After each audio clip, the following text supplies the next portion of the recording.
Hey, what's up, y'all? I'm back with a new video for y'all, and this one right here today, y'all, is so good. I am making the classic smothered cube steak with homemade gravy, y'all. So if it looks good and you into it, let's go. So for my cube steak, I'm starting off with 3 cube steak that I cleaned off and pat dry, and then I'm going in with some Cajun seasoning, salt, pepper, and a little bit of garlic powder. Then I just pressed it all in, rubbed it all in, and then flipped it over, did the exact same thing to the other side. And for those that don't know, cube steak is basically a cut of meat from either the rear end area or from the shoulder area, basically from like the tough areas of a cow. And so that's why the meat is always so tough. And so when you buy it, a lot of times you can buy it flattened out or tenderized, and that just makes sure that it's easier for you to enjoy it. So after we have that all seasoned and out the way, I'm going in with my seasoned flour mixture, which is basically just some all-purpose flour and literally all the exact same seasonings as from the cube steak. So now it is time to dredge those cube steaks in that flour, in that seasoned flour. And this is a little bit more tricky because you have all of those extra grooves and pockets from the actual meat tenderizer that they use. But so, just take some extra care and extra time to really make sure you sprinkle the flour and all those little nooks and crannies and really press it in there so the finished product is going to be nice and crispy before we smother it all with that gravy, y'all. So that's what you should have. Do that for the remaining cube steaks, and then we are ready to fry them up. So I just have some neutral cooking oil here that I had heating up, and I'm just placing in those cube steaks away from me. Make sure you do that so you're not splishing and splashing hot grease and hot oil all over the place. So after you do that, just have them cooking in there for about 3 to 4 minutes on each side.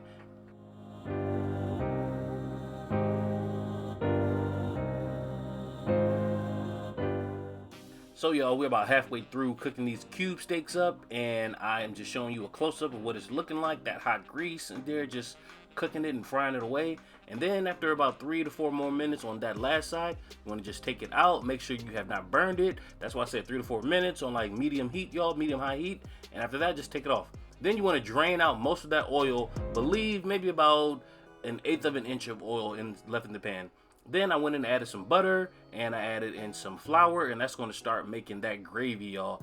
And the reason why I said to leave a little bit of oil in there is because when you fry that cube steak, you still have a lot of those drippings and stuff from the cube steak, and that is going to amp up the flavor in the gravy and make it delicious.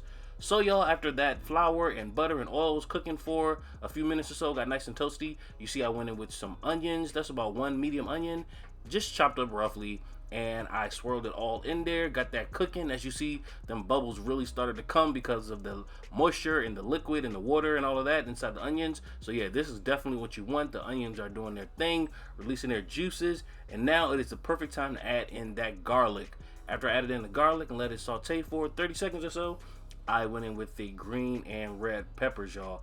And this is when that gravy is really starting to come to life.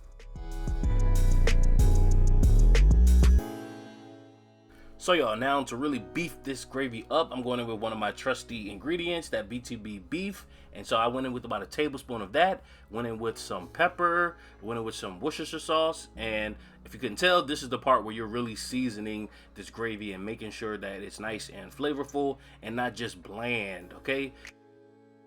So you just want to cook that all together for a couple of minutes or so, and then after that we are going to go in with all of our beef stock, and that beef stock is really going to let this gravy come together. That flour is going to be able to breathe a sigh of relief that it has some liquid in the pan to cling to, y'all. And look just how instantly this sauce or gravy is starting to thicken up, y'all, after only a couple seconds. So as you see, I'm just putting those cube steaks back into that gravy. Just want to make sure you push it to the side a little bit so it can kind of rest closer to the bottom, and so you can cover it with all of that gravy, y'all.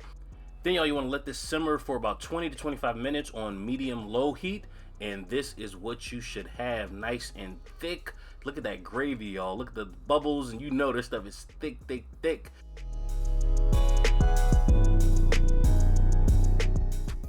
So obviously the smothered cube steak and gravy is pretty much nearing completion, y'all.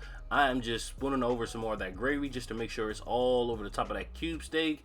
And of course I gotta do a little bit of shots for my Instagram. Y'all know that I always like to post reels out for whatever dishes I'm making for y'all.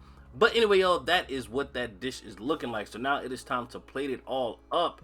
And I just, went with the traditional side, some rice and some green beans, veggie of your choice, of course, whatever you want to do.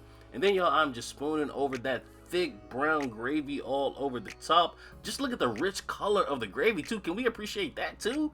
Because a lot of times you see gravies or supposed homemade gravies, and they're not real deep and rich in color, which sometimes is fine. Depending on the cut of meat, I guess, or the type of meat, I guess it is fine. But this gravy is just so rich and brown and deep in color. I really, really, really think we did a good job with this one, y'all.